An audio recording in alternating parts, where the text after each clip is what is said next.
Welcome to the Successful Nonprofits Podcast. I'm your producer, Lexi Linger, and today I am so excited to share part 1 of our Ask Dolph Live series. If you're a regular listener, you've probably already heard 1 or 2 Ask Dolph episodes. These are podcast episodes where Dolph answers questions that you've sent in. Well, one listener recommended we do a live version of Ask Dolph, and so we did. Last August, we met some of you, dear listeners, on Zoom, and we discussed the questions that have been on your mind. And of course, we recorded it. So today, I want to share the first half of Ask Dolph live with you. I need to say a few things first. First of all, thanks so much to the listeners that joined us in August. You were the guinea pigs, and we so appreciate you taking a risk with us. And number 2, if you meant to join the last Ask Dolph live session and couldn't, or you really enjoyed today's episode and you're thinking, hey, I have a question for Dolph, then I have great news for you. We are planning to host more in 2022. As I record this, we are working on updating our website to include an events page, so make sure you check out our website or keep listening to the podcast for those next Ask Dolph Live dates. And now to part 1 of Ask Dolph Live. For folks that do not know, this is, believe it or not, actually a childhood dream of mine. When I was in grade school, I really wanted to be a radio talk show host. I was in grade school many decades ago when radio talk show hosts were kind, sane people who just had conversations with other people. And early on, I had a stutter at that age. I still have a little bit of a stutter. And my teachers were like, hey, you stutter, you'll never be on the radio. And then in high school, my voice changed and my teachers were like, you stutter and you have a very unusual voice. You're never going to be on the radio. So this is honestly kind of like a realization of a dream for me. So thank you for being here for this. So I think we were going to start. We've got a question from Jackson about revolving doors of interns. Jackson, welcome. Thank you so much, Dolph. Thanks for having me and for doing this. And I think your teacher was dead wrong about your voice, for the record. But moving along, I've been working with my current organization for around 6 or 7 years. And in that time, I think I've supervised at least 20 interns during that time. We have various intern sessions throughout the year. And so I was wondering, how do you manage a revolving door of interns in a context like that and sort of, I guess, make the most of, their time and your time in a context like that? I'd love to ask you a few more questions. My first question is, where do you experience pain around interns? That's a good question. And I'm not sure what others might say, but for me, it depends on the individual intern and their sort of capacity and their experience that they're bringing to the internship. So I guess my biggest pain point would be maybe an intern not really showing enthusiasm or not doing everything they can do to make the most of the opportunity. That's my biggest pain point. Got it. And I've got a couple more questions. What's your role in selecting, onboarding, and offboarding the interns? Yeah, I guess I'll just say all of the above, in that I do the initial screening, the interview, initial briefings, and evaluations for them. And that is good to hear, because you have way more control over getting great interns then. And final question before I really try to dive into an answer. Does your organization pay interns or are these unpaid interns? For graduate assistants, they do receive a stipend, but historically, interns have not been paid. However, this current session which started this week, the organization has started paying interns. I think the sort of reverberations and the results of that new development remains to be seen. But that's my answer, is they now pay interns. Well, first, kudos to your organization for paying interns. That really, for me, is an equity and inclusion issue. So I'm glad that they are. Do you notice any difference between, in the past, between those graduate assistants that get stipends and the unpaid interns? A difference would I guess sort of be that, graduate assistants tend to be older and more experienced. And so maybe they work a little, and they also, they have more work experience. And so they work a little bit more autonomously. But other than that, it really comes down to the individual as far as their work product and, their enthusiasm for the work. Okay. And I know a couple questions ago, I said it was my last question, and I clearly lied to you because I have more questions. What is your onboarding or orientation process for new interns look like? So the onboarding process is led by the education programs, which is there's a dedicated program to interns. And so I believe it is a 2-day orientation. And, through that, they learn sort of larger organizational type stuff, conduct, what's expected of them throughout the internship.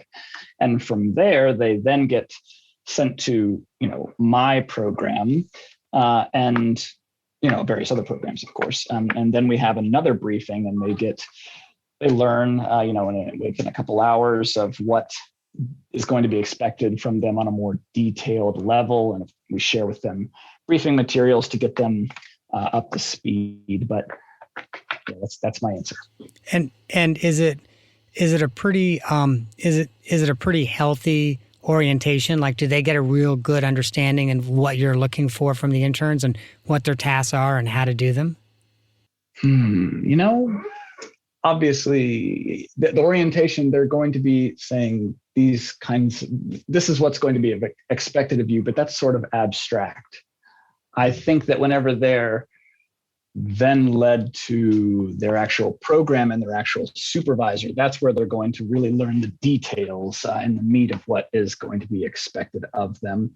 And so that process is pretty decentralized. So I'm not necessarily sure what they're hearing from their respective supervisors, but for us, we try to make sure that we keep a high level of communication and follow up so that, they stay on a good track and, the internship is useful for them and useful for us. Yeah. So as I think about this, I think there's a few things. You mentioned to me that you're in a key position around recruiting and selecting those interns. And I really think getting interns that are motivated and engaged and want to do the work and frankly just show up. We've all had interns that stop showing up after 2 months. We're like, what happened to them? We've all seen that. I think that really starts with selection and in the interview process to actually, maybe put some barriers in place where maybe they need to turn in some assignments or do some projects before you grant them the internship. And you can see, do they do it well? Do they do it on time? Do they take it seriously? But the other thing I think about is that onboarding and orientation. And I know you mentioned that varies from supervisor to supervisor, but I would think if I was in your shoes for the interns that I supervised, what I would think about is what tasks can I give to an intern year in and year out? And then I would create a curriculum to orient interns to those tasks that you're going to ask them to do, which will be learning experiences for them. And when I would think about that curriculum, while it might take some work to put it in place, essentially re-implementing it every year or every semester with a new crop of interns should not be as much work. And I would think about, for example, like a self-directed curriculum with a checklist, and you check in once a week or twice a week and make sure that they're going through that checklist and they're completing what they're supposed to. I would also think like if there are any specific tasks you want an intern to do, as an example, I want you to run reports from this database and create the departmental dashboard. I'm going to use that as an example.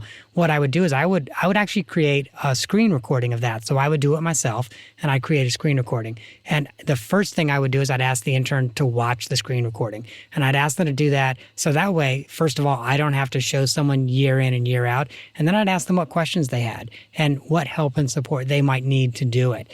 And that's when it becomes a little more tailored and curated to each individual intern. But if you've got that curriculum and you've got some videos in place, some experiences in place, and finally, some assessments. And so in that dashboard example, if you're asking an intern to create a dashboard every week or every month, to give them some dummy data and then actually do an assessment and say, okay, you're not quite ready to go live and work with our real data yet, but actually have that as an assessment and make it really clear that that's a threshold moment for them. That's the moment that they're going from, okay, I'm learning something, to I actually am ready to do this independently, and really celebrate that when that threshold and that assessment has been successfully completed.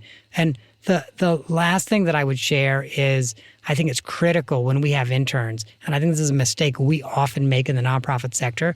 We have interns and we don't set expectations for them as if it's a real job. So, we actually hold them to a lower standard than we would an employee.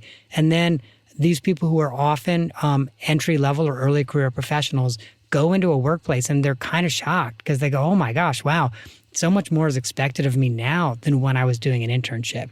So I'd also think to really set expectations really clear and then enforce those expectations. Jackson, how does that sound? Do you think any of that would work? Well, I mean, that was pithy. There's a lot of different nuggets there, and I've taken notes. And I think there's a lot of good advice in there. That's very helpful. I don't have any follow-up questions, but I will thank you. Thank you for your very thorough answer. Well, Jackson, thank you. And I also want to say thank you for being the guinea pig. This is not only the first Ask Dolph Live, but you're the first person. So thank you. You rock. It's my honor. Thank you so much. Jill, I understand that you wanted us to have a conversation around a couple staff members that are having some difficulty getting along. Thank you for giving me this opportunity to discuss with you.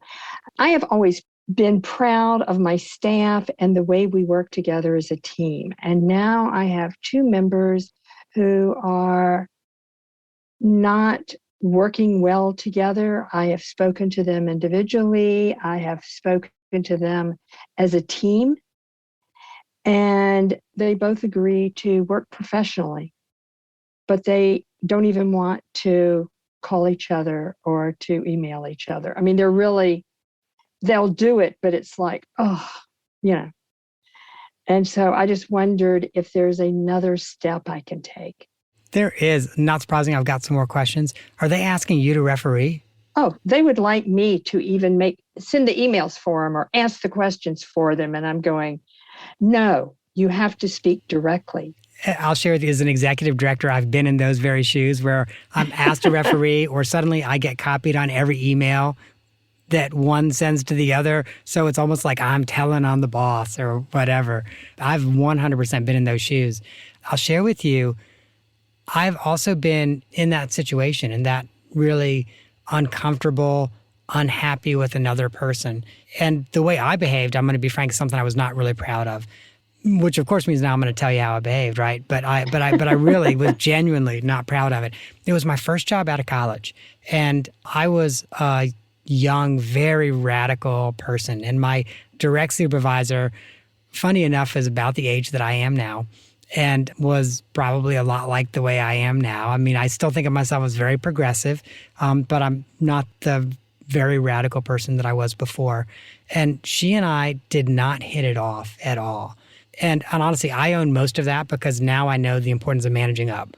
So like I fully get like, yeah, it was my job. I'm fresh out of school, working with someone who has a lot of experience. It's my job to take that as a learning experience in addition to a job, and not, so I fully own that was on me.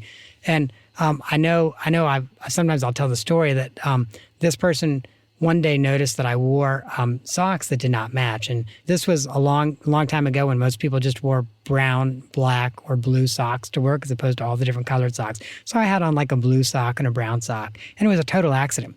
But once I knew that it irritated her, that's literally every day I would just not match my socks. And I'd come into the office with unmatched socks because I was a punk. Let me be clear about that. And again, and I look back on this, and if I could counsel myself, I would just be like, are you a fool? Really, are you a fool? You are literally, you are poking your boss, doing something your boss does not like for something you really don't care about. unmatched socks is not a moral, ethical, or philosophical stand for you. But I'll share with you that because of my behavior, our relationship really kind of went south to the extent of, like, understandably, because I could not even do small things like match my socks, that were important. And that was, let me be clear, important to her. I still think it's I believe it's something silly for it to be important, but it was important to her. And so our relationship, frankly, went downhill pretty quickly to the extent of, like, I remember one day trying to get our executive director to referee because she started to go into my staff mailbox and open my mail. And I felt like, again, like, let me be clear, this is an early career professional kind of thing, where I was like, what? My boss is opening my mail. So a couple things happened. The first is, I will always, always, always remember this. I'm not going to name the supervisor because it's not fair to her, but I am going to name the executive director. Gary Miller sat me down. That's not true. He brought both of us into his office after like 2 months of this foolishness and pretty much said, look, both of you have to figure out how to work together. And if you can't, then we're going to have a problem. And if you can't, it's a reflection on you. I don't want anything to ever come back up to me again unless it's legal or highly ethical. I don't want anything to come back up to me again. And if either of you wants to essentially bring petty things up to me again, then you're probably not going to have a job. And we both walked out of that room and were like, ooh, okay, we better figure out how to work together. And I'll share with you, while we still didn't have the best relationship, and by the way, this was also pre-email, so I can't say that we were now willing to email each other, but we were willing to go into each other's offices and talk to each other and try to work things out on our own without asking the executive director to referee. And I know Gary modeled that for me. There's only been a couple of times in my career when I've had to use that, but it is really powerful when you're like, look, if it's legal or ethical, you can bring it to me. But if it's just this petty, this petty, I don't like this person and I don't want to work with this person, you need to stop bringing that to me. You need to figure out how to make it work, and you need to stop affecting the entire team. And for me, that was really, really an important learning moment, both as someone who was a coworker, but also as a future executive director. Do you think something like that would work with these two? Because I know you said that you've already brought them in a room, and yet this behavior still happens. I was not that strict. And so I love this. I hope it would. I don't want to lose either one of them. So I hope that it will be that's how I'm acting. Let me change. Yeah. So this is great. And there's a book I would love to send you. It's Discipline Without Punishment by Dick Grote. Dick has since retired. I tried to get him on the podcast, and I got the loveliest email back from him saying, you're 18 months too late. I'm 75, and I retired 18 months ago. I was like, oh, I love this guy. But what I love about it, and it uses discipline from the perspective of, like, esprit de corps, discipline. Like people are doing those things that we expect of them as professionals. But it's how to have that discipline in your organization without punishment. And there are so many techniques in that book. Everything from not just managing expectations, but helping people get into alignment on expectations, to this amazing concept of a decision-making leave. And so one of the things Dick recommends is sometimes you reach a point with an employee where their behavior or performance so impacts the organization and the team that they work on that you end up going to them and saying, okay, we've had this same conversation 3 times. We did it this, we did it this, we did it this. You need to make a decision. Do you want to work here or do you not? So we are going to give you, and it's typically 2 to 3 days off, paid days off. But they're not really days off. We are paying you to think about whether or not you want to work here. And at the end of your leave, your decision-making leave, you're going to come back and you're going to say, yes, I want to work here. And I understand that means that I need to have the following behavior, or my performance must be at the following level. Or you come back and you say, we should talk about a transition and let's see what that's going to look like. Now, the deal though is after that paid leave, if someone's behavior does not improve, then at that point, it's just a termination. At that point, they've had the opportunity. Literally, you have paid them to think about it and make a decision. Then it's just a termination. But so I'm gonna get you a copy of this book. It is one of my favorites. I reread it almost every year. That is wonderful, the suggestions and how to go about doing this. Well, Jill, thanks so much, and it's great to talk to you. Thank you. Great speaking to you, and thank you, Dolph. Really appreciate it. Well, I hope you enjoyed that as much as Dolph and I did. Remember, check our website, social media, and upcoming podcasts for information about our next Ask Dolph Live sessions. And make sure you stay tuned in for Ask Dolph Live Part 2. And of course, we have to give out the disclaimer. Dolph and I are not accountants or attorneys, and neither we nor the Goldenberg Group provide tax, legal, or accounting advice. This material has been provided for informational purposes only and is not intended to provide and should not be relied on for tax, legal, or accounting advice. Always, always, always consult a qualified licensed professional about such matters.